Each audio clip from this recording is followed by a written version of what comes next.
আসসালামু আলাইকুম ওয়া রাহমাতুল্লাহি ওয়া বারাকাতুহু। হামদান ওয়া শুকরান লিল্লাহি সুবহানাহু ওয়া তাআলা ওয়াস সালাতু ওয়াস সালামু আলা রাসূলিহিল কারীম ওয়া আলা আলিহি ওয়া সাহবিহি আজমাইন। আম্মা বা'দ। ফাআউযু বিল্লাহি মিনাশ শাইতানির রাজীম। বিসমিল্লাহির রহমানির রহিম। ক্বালাল্লাহু সুবহানাহু ওয়া তাআলা ফি কালামিহিল মাজিদ ওয়া ফুরকানিল হামিদ। আহাল্লাল্লাহুল বাই'a ওয়া হাররামার রিবা। সম্মানিত দর্শক ও শ্রোতা, যেখানে বসে ভাইয়া হোটেলস প্রেজেন্স আলোকিত পথ অনুষ্ঠান দেখছেন, সকলকে জানাচ্ছি আন্তরিক শুভেচ্ছা ও মোবারকবাদ। Powered by ATI tiles, co sponsor হিসেবে রয়েছে সল্ট বে। সম্মানিত দর্শক, আজও একটি গুরুত্বপূর্ণ বিষয় নিয়ে হাজির হয়েছি। আজ আলোচনার বিষয় নির্ধারণ করেছি রমাদানে ব্যবসা ও বাণিজ্য। এই বিষয়ে আলোচনা করতে দুইজন বিজ্ঞ প্রাগ ইসলামিক স্কলার আমাদের স্টুডিওতে হাজির হয়েছেন। চলুন অনুষ্ঠানের শুরুতে দুজনের সাথে পরিচিত হই। আমার ডানে যিনি রয়েছেন প্রখ্যাত আলেমে দ্বীন, বিশিষ্ট মিডিয়া ব্যক্তিত্ব, ইসলামিক গবেষক হযরত আল্লামা মাওলানা ডক্টর মোহাম্মদ মুর্শেদ আলম সালিহি, প্রধান মুহাদ্দিস, দুরবাটি মদিনাতুল উলুম কামিল মাদ্রাসা, গাজীপুর, ঢাকা। আসসালামু আলাইকুম রাহমাতুল্লাহ। ওয়ালাইকুম আসসালাম রাহমাতুল্লাহ। মোহতারাম, কেমন আছেন? আলহামদুলিল্লাহ, আল্লাহ পাক ভালো রেখেছেন। আপনি কেমন আছেন? জি আলহামদুলিল্লাহ, অশেষ রহমতে আল্লাহ পাক ভালো রেখেছেন। মাশাআল্লাহ। তারপরে যিনি রয়েছেন প্রখ্যাত লেখক ও গবেষক, ইসলামিক আলোচক, অ্যাডভোকেট মোহাম্মদ আবুল হোসেন, ঢাকা। আসসালামু আলাইকুম রাহমাতুল্লাহি ওয়া বারাকাতুহু। ওয়ালাইকুম আসসালাম রহমতুল্লাহি ওয়া বারাকাতুহু। মোহতারাম, কেমন আছেন? আলহামদুলিল্লাহ। যে আজ আলোচনা বিষয় নির্ধারণ করেছি রমাদানে ব্যবসা ও বাণিজ্য। আমি শুরুতেই ডক্টর মুর্শেদ আলম সালি সাহেবের কাছে জানতে চাইব যে ব্যবসা বাণিজ্য বলতে কি বোঝায়? আলহামদুলিল্লাহ, সুযোগ্য উপস্থাপক। রমজানের সাথে ব্যবসা, যদিও ব্যবসাটা ভিন্ন জিনিস, কিন্তু রমজানের সাথে এই ব্যবসাকে একটু সংযুক্ত করার একটা কারণও রয়েছে। দেখুন, এই বাইউন শব্দের অর্থ হলো মানে বিক্রি করে দেওয়া, মানে সম্পদ নিয়ে থাকবে, কেউ ক্রয় করবে, কেউ বিক্রয় করবে, এটি হচ্ছে বেচা কিনা, যে কোনো একটা পণ্য। কিন্তু এই রমজানের সাথে এটিকে অ্যাড করার কারণ হচ্ছে রমজানুল মোবারক যখন আসে তখন কিছু কুচক্রী মহল আছে, তারা মনে হয় যেন ছুরি ধার দিতে থাকে, আর রমজানুল মোবারক প্রথম দিন বা এর আগের দিন থেকে জবাই করা শুরু করে। যেমন ধরুন, ছোটো একটা লেবু নামক পণ্য দিয়ে আমরা শুরু করি, রোজা 2-3 দিন আগে থাকে 40 টাকা 30 টাকা এরকম হালি থাকে ভালোটা, আর যখন রোজার প্রথম দিন বা আগের দিন তখন সেটা হঠাৎ করে এক লাফ দিয়ে 100 টাকা 90 টাকা 80 টাকা, মানে এর চেয়ে আরও বেশি হয়ে যায়। হঠাৎ করে চিনির ক্রাইসিস দেখা দেয়, তেল সারা বছরই থাকে, রোজা আসলে তেলও কমে যায়। মানে এগুলো হচ্ছে একটা সিন্ডিকেট প্রথা। অথচ দেখুন, রাসূলুল্লাহ সাল্লাল্লাহু আলাইহি সাল্লাম বলছেন, আল জালিবু মারজুকুন অল মুহতাকিরু মালউন। নবী করিম সাল্লাল্লাহু আলাইহি ওয়াসাল্লাম বলছেন, যারা আমদানি করে আনে যে কোনো পণ্য খাবার ভোক্তাদের জন্য, তাদেরকে আল্লাহ তাআলা রিজিক বৃদ্ধি করে দেন। কারণ মানুষের, জনসাধারণের দুর্ভোগ কমানোর জন্য তারা সহজলভ্য করে দেন, এই জন্য তাদেরকে আল্লাহ প্রদত্ত বিশেষ খাজানা থেকে রিজিক দেওয়া হয়।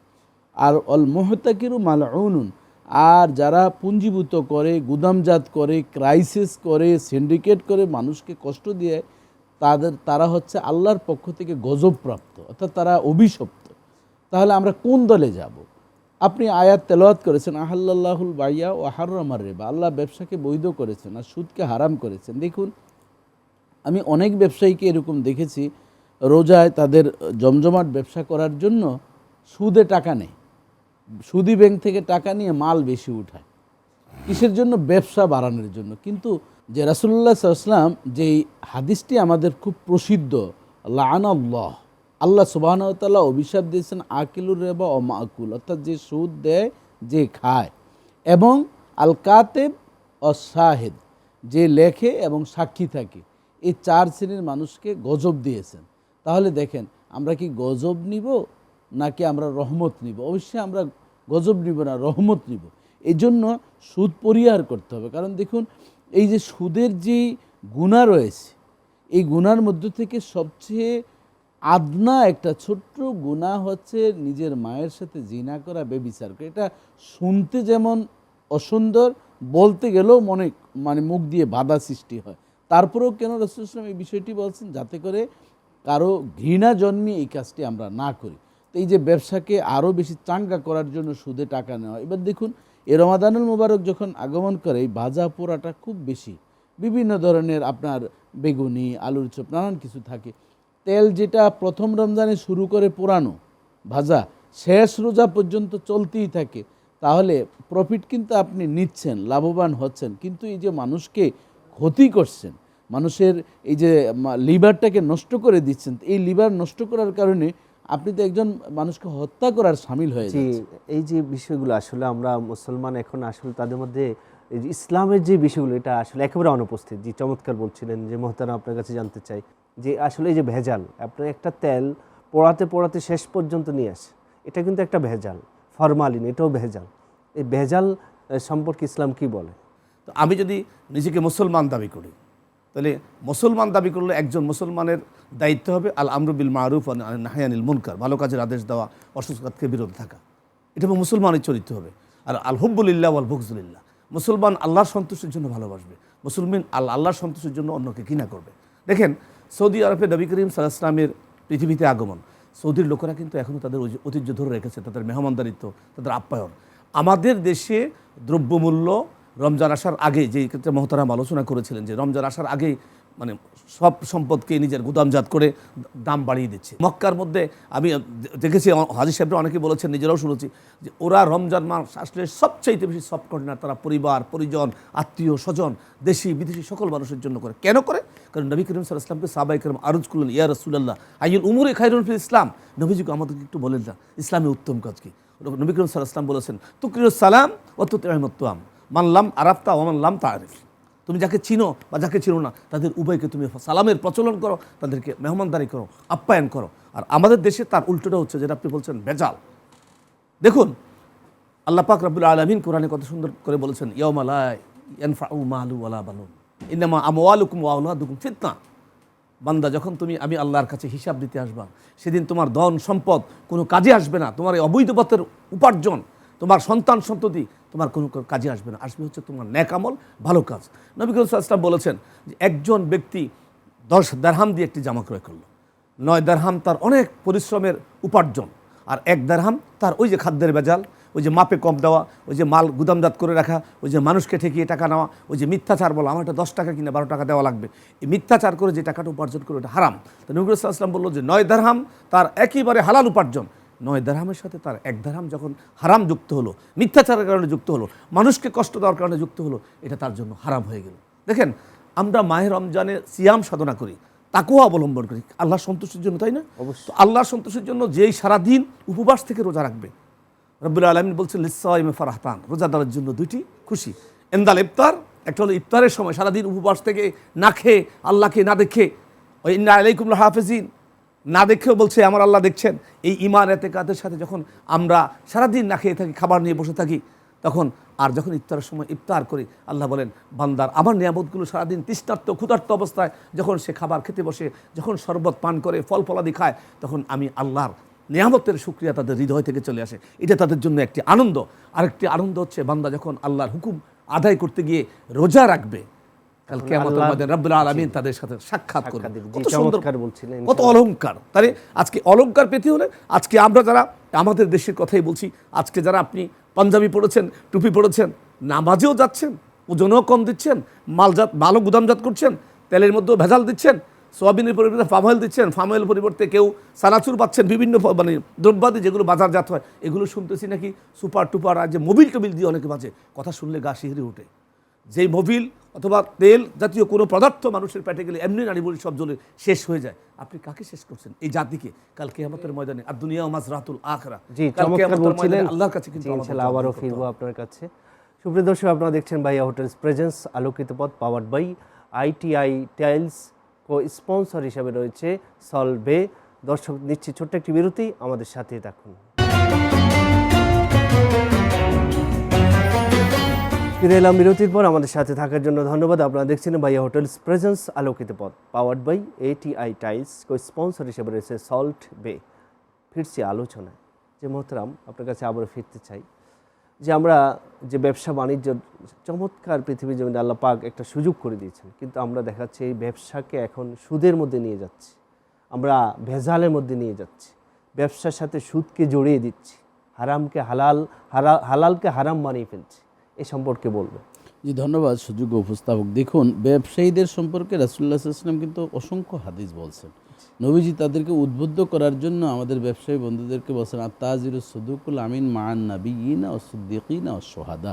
তিরমিজি শরীফে হাদিসখানে এসেছে যে যারা সৎ ব্যবসায়ী তারা নবীদের সাথে জান্নাতে থাকবে, কারণ নবীরা কিন্তু ব্যবসা করেছেন।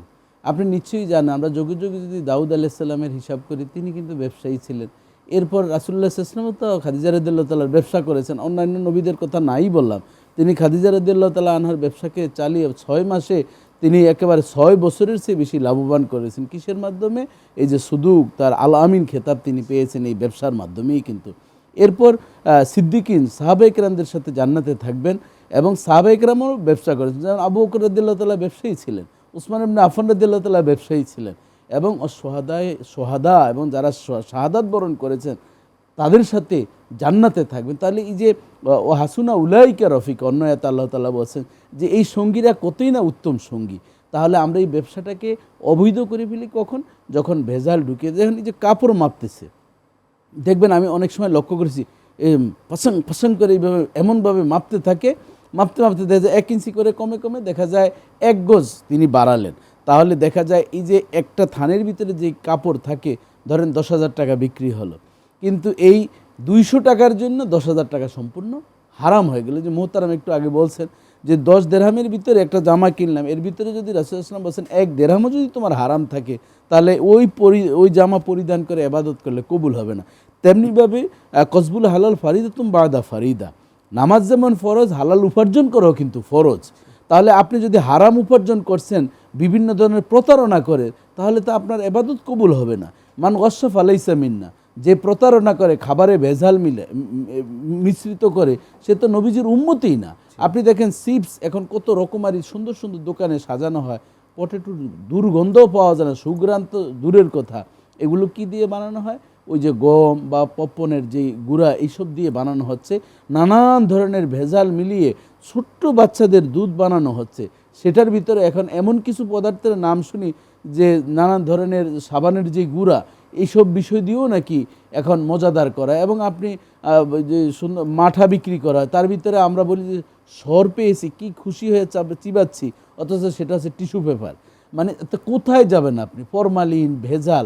এই জন্য যদি ভেজাল, যেই পবিত্র মাহে রমজান শব্দটা তো দহন করা, মানে পশুত্ব মনোভাবকে দহন করা, হিংসাত্মক মানুষের মহলিকার যে খারাপ স্বভাবগুলো রয়েছে সেগুলো দহন করার জন্য রমজান মুবারক আগমন। চমৎকার আলোচনা করেছি, ইনশাআল্লাহ ছোট্ট একটি বিরতির পর আবারও ফিরব। সুপ্রিয় দর্শক, আপনারা দেখছেন ভাইয়া হোটেলস প্রেজেন্স আলোকিত পথ, powered by ATI tiles. Sponsor হিসাবে রয়েছে সল্ট বে। নিচ্ছি ছোট্ট একটি বিরতি, আমাদের সাথেই থাকুন। ফিরে এলাম বিরতির পর, আমাদের সাথে থাকার জন্য ধন্যবাদ। আপনারা দেখছিলেন ভাইয়া হোটেলস প্রেজেন্স আলোকিত পথ, powered by ATI tiles. Sponsor হিসাবে রয়েছে সল্ট বে। ফিরছি আলোচনায়। যে মোহতারাম, আপনার কাছে জানতে চাই যে আমরা ভেজালের কথা বলছিলেন, কিন্তু এই যে যারা এভাবে ভেজাল দিবে তাদের কি পরিণতি হবে? এবং তাদের পরিণতি হচ্ছে, আমি একটা কথা, একটা হাদিস নবী করিম সাল্লাল্লাহু আলাইহি ওয়াসাল্লামের হঠাৎ মনে পড়ল। নবী করিম সাল্লাল্লাহু আলাইহি ওয়াসাল্লাম বলছেন যে সল্লু খামসা, বলছে ও সুমু শাহরাকুম ইলা আখিরিল হাদিস। শেষের অংশ রাসূল সাল্লাল্লাহু আলাইহি ওয়াসাল্লাম বলেছেন তাদখুলুল জান্নাতা রাব্বাকা। মুহাদ্দিস বসে আছেন আমার পাশে, যে তুমি নামাজ 5 ওয়াক্ত আদায় করো, রমজান মাসে রোজা রাখো, তোমার সম্পদের জাকাত দাও, তোমার আমিরের অনুগত্য করো, এবং তোমার রবের জান্নাতে প্রবেশ করো। তাহলে রবের জান্নাতে প্রবেশ করার জন্য রব্বে করিম যেগুলো বলেছেন এগুলো আদায় করতে হবে, একটা কথা। দ্বিতীয় কথা হচ্ছে ইবাদত কবুলের পূর্ব শর্ত হচ্ছে হালাল উপার্জন, হালাল ভক্ষণ। আপনার নামাজ পড়তে গেলে আরকান হাকাম 13 ফরজ আমরা মানি না, তো আমার যদি জায়গা পাক না হয়, কাপড় পাক না হয়, তো আমি নামাজ পড়বো কাপড় পরে, লজ্জা নিবারণ করতে হবে না। ফরজে আইন, ফরজের পরে আমার তাকুয়া অবলম্বন করে ড্রেস পরতে হবে। সেই ড্রেসে যদি আমার হালাল থাকে, হালাল উপার্জনের টাকা হয়, তাহলে তো আমার আরকান হাকাম যে 13 ফরজ নামাজ হয় সেটা আমার কবুল হচ্ছে না, হারাম থেকে গেল। আসেন নামাজের মধ্যে নবী করিম সাল্লাল্লাহু আলাইহি ওয়াসাল্লাম বলেছেন, যে ব্যক্তি সারাদিন উপবাস থাকবে, উপবাস থাকার পরে রোজাদার ইফতার করবে, যে রোজা রাখলো সে সারাদিন কষ্ট করে রব্বে কারিমের কাছ থেকে যে সওয়াব পায়, যদি তার রোজাটা আল্লাহর কাছে কবুল হয়, তাহলে সে রোজাটা হলো আল্লাহর আনন্দ। দুইটা, একটা হলো ইফতারের সময়, আরেকটা হলো রব্বে কারিমের সাথে সাক্ষাৎ। রোজা যদি কবুল হয়, হালাল আল্লাহর হুকুম মেনে যদি হয়, আর যদি আল্লাহর হুকুম মেনে না হয়, নবী করিম সাল্লাল্লাহু আলাইহি ওয়াসাল্লাম বলেছেন তার এই সারাদিন উপবাস আল্লাহর কাছে তার কোনো ফায়দা আসবে না, বরঞ্চ আল্লাহর পক্ষ থেকে লানত আসবে। এবার আসেন, আমি একজন বিত্তশালী মানুষ, আমার উপার্জনটি হারাম, হালাল নয়, কম দেওয়া, ভেজাল খাওয়ানো, মাপে কম দেওয়া, মিথ্যাচার বলা, কাপড় কম দেওয়া, যে প্রফেশন, আমি জব করছি সরকারি, সেখানে ঘুষ খেলাম, ঘুষের টাকা পেলাম, এই ধরনের কথা আমাদের সমাজে প্রচলিত, যে আমার সাথে তাড়াতাড়ি বিদায় করে আমি কিন্তু জামাতের সময় হয়ে গেছে চলে যাব, এই ধরনের মুসল্লিও তো আমাদের সমাজে আছে। আজকে আমরা নতুন সরকারের কাছে আশা করব যে আমাদের সমাজের এই করাপশনকে যেন আল্লাহ পাক রব্বুল আলামিন মাহে রমজান রাসূলুল্লাহ তাদেরকে হেদায়েত দান করে, এবং এই নব নির্বাচিত সরকারের কাছে আমরা আশা করব যেন এই সমাজ থেকে করাপশনকে জিরো টলারেন্সে নিয়ে আসতে পারে। দেখেন, নবী করিম সাল্লাল্লাহু আলাইহি ওয়াসাল্লাম বলেছেন, যিনি কষ্ট করে রোজা রাখলেন আল্লাহ তাকে দুইটা সওয়াব দিবেন, জন্য হিসাবে কাজ করবেন, মানে রোজা মানুষের জন্য। রোজাদার যখন আরেকজন রোজাদারকে ইফতার করবে, রব্বে করিম যিনি সারাদিন কষ্ট করে রোজা রাখলেন তাকে ইফতার করানোর কারণে যে সওয়াব দান করবেন, যিনি ইফতার করালেন তাকে আল্লাহ সেই সওয়াব দান করবেন। সওয়াব দান করতে হলে তো এই উপার্জনটা তো হালাল হতে হবে নাকি? আমি যাকে আপ্যায়ন করে রোজাদারকে ইফতার করে আমি আল্লাহর কাছ থেকে ভালো কিছু আশা করবো, সেই খাবারটা তো হালাল হতে হবে। সেহরির ব্যাপারে নবী করিম সাল্লাল্লাহু আলাইহি ওয়াসাল্লাম বলেছেন, তাসাহারু ফাইন্না ফিস সুহুরি বারাকা, যে তোমরা সেহরি খাও, সেহরির মধ্যে বরকত রয়েছে, নবী করিম সাল্লাল্লাহু আলাইহি ওয়াসাল্লাম বলেছেন। এখন আমি নিজে খাবো, আমার পাড়া প্রতিবেশী গরিবকে দান করব, অসহায়কে দান করব, একজন নবীজির সুন্নত হিসাবে মেহমানদারি করব, সুন্নতি রাসূল, রমজান মাসে ভালো খাবো, প্রতিবেশীকে খাওয়াবো, গরিব দুঃখীর হক আদায় করব, সেই টাকাটা যদি হালাল না হয় তাহলে আমার এই দান, এই সদকা, এই খাবার কোনো কিছু আল্লাহর কাছে। আপনার সাথে একটু অ্যাড করতে চাই, আসলে আমরা দেখি আমাদের দেশে যারা অনেকে চাকরি নিচ্ছে ঘুষ দিতে বাধ্য হয়ে যাচ্ছে। যদি আমরা শুরুতে যিনি 10 লক্ষ টাকা দিয়ে যদি ঘুষ দিয়ে চাকরি নিতে হয়, তো সে তো ঘুষ খাবেই। যে ব্যক্তি অন্যায়ের মাধ্যমে তার শুরু, তো সে তো অন্যায়, সেই 10 লক্ষ টাকা 20 লক্ষ টাকা নেওয়ার জন্য সে অবধি পন্থা অবলম্বন করবে। তাহলে আমাদের সরকারের উচিত যে মূল সমস্যা যেটা আছে সেই দুর্নীতি সেই জায়গা থেকে উপড়ে ফেলতে হবে, এইটাই বাস্তব, তাহলেই সম্ভব। কিন্তু আমি যদি সেই জায়গায় বন্ধ না করে বলে যে আপনি ঘুষ খাবেন না, আপনি সুদ দিবেন না, সেটা বললে তো হবে না। আমাকে সেই মূল জায়গায় হাত দিতে হবে, তাহলেই এই দেশের মধ্যে এই করাপশন দুর্নীতি রোধ করা সম্ভব। জি, চমৎকার বলছিলেন যে মোহতারাম। সংক্ষেপে আমরা শেষ করে দিব যে আসলে এই যে ব্যবসা বাণিজ্যের মধ্যে তো আপনি বলেছেন যে তাদের পুরস্কার অনেক বেশি, নবীদের সাথে, সিদ্দিকদের সাথে, সুহাদার সাথে তাদের সম্পর্ক হবে। কিন্তু যারা এই সুদি ব্যবসা করে, মানে সুদি ব্যবসা নাম কিন্তু সুদের দিয়েই ব্যবসা করছে, তাদের পরিণতি কি হবে? রাসূলুল্লাহ সাল্লাল্লাহু আলাইহি ওয়াসাল্লাম তাদের বিষয়ে গজব বলছেন যে 4 শ্রেণীর ব্যক্তি যারা সুদ দেয়, সুদ খায়, যে সাক্ষী থাকে এবং যিনি লেখেন, এটা যে কোনোভাবেই হোক না কেন এদের উপরে গজব বর্ষিত হবে। এটা একেবারে খোলামেলা কথা। এবং ব্যবসায় বড় লাভবান হওয়ার জন্য সুদের টাকা এনে যেই ব্যবসা করছেন, একটি জিনিস মনে রাখতে হবে যে মুতু ক্বাবলা আন তামুত। রাসূলুল্লাহ সাল্লাল্লাহু আলাইহি ওয়াসাল্লাম বলছেন যে আসল মরার আগে তুমি মনে মনে একবার ভাবো মৃত্যুটা কেমন, কারণ যার যার কবর তাকেই সামলাতে হবে। আপনি দেখেন এই যে আমাদের এখন যে প্রজন্ম আলফা জেনারেশন 2013 সাল থেকে যেই প্রজন্ম জন্মগ্রহণ করেছে, এর আগেরটা হচ্ছে যে 1990 থেকে 2090 সাল থেকে আমরা যদি হিসাব করি 1990 থেকে 2012 পর্যন্ত জেনজি, যেটার উত্থান আমরা দেখতে পেলাম, তারা যতটুকু ছিল এর চেয়ে ভয়ঙ্কর হচ্ছে আলফা জেনারেশন। তারা কিন্তু এখন ChatGPT ব্যবহার করছে, তারা বিভিন্ন ধরনের মানে রোবট দিয়ে সামনে হাজির। হ্যাঁ, তো এরা কিন্তু মা বাবার জন্য দোয়া করবে না, এখন কিন্তু বেদাত ফতুয়া দিচ্ছে। এই জন্য আপনার আমার অনেক আত্মীয় স্বজন আছে যে ইয়াং জেনারেশন এখন এটাকে বেদাত বলতেছে। এই জন্য আপনি যেই সন্তানের জন্য রেখে যাবেন তারা আপনার জন্য দোয়াও করবে না, রব্বির হামহুমা কামা রব্বা ইয়ানি সগীরও বলবে না। তাহলে কেন আপনার এত ভেজাল মিশনের দরকার, কেন এত ব্যবসার দরকার? বরং এই বিভিন্ন দেশে, আমি মালয়েশিয়াতে একবার রমজানে গেলাম, সেখানে দেখলাম তারা 50% ডিসকাউন্ট রোজাদারদের জন্য, 25% ডিসকাউন্ট, মিডল ইস্টের এবং বিভিন্ন রাষ্ট্রে রমজান আগমন করার সাথে ডিসকাউন্ট দেওয়া হয়। আর আমার দেশে রমজানে বৃদ্ধি করা হয়, কাপড়ের ভিতরে 430 টাকা ছিল রমজানের আগে, রমজান আগমন করলো, ঈদের কাছাকাছি সময় এসে সেটা 4300 টাকা হয়ে গিয়েছে। চমৎকার আলোচনা করছিলেন, আপনাদের দুজনকে ধন্যবাদ আমাদের স্টুডিওতে সময় দেওয়ার জন্য। আপনাকে ইনশাআল্লাহ দেখা হবে অন্য কোনো পর্বে। ভালো থাকুন। সুপ্রিয় দর্শক, আপনারা দেখছিলেন ভাইয়া হোটেলস প্রেজেন্স আলোকিত পথ, powered by ATI tiles. Co sponsor হিসেবে রয়েছে সলবে। আজ এই পর্যন্ত, ভালো থাকুন, সুস্থ থাকুন। ওমা তৌফিক ইল্লা বিল্লাহ। আগামী পর্ব দেখার আমন্ত্রণ জানিয়ে শেষ করছি। আসসালামু আলাইকুম ওয়া রাহমাতুল্লাহি ওয়া বারাকাতুহু।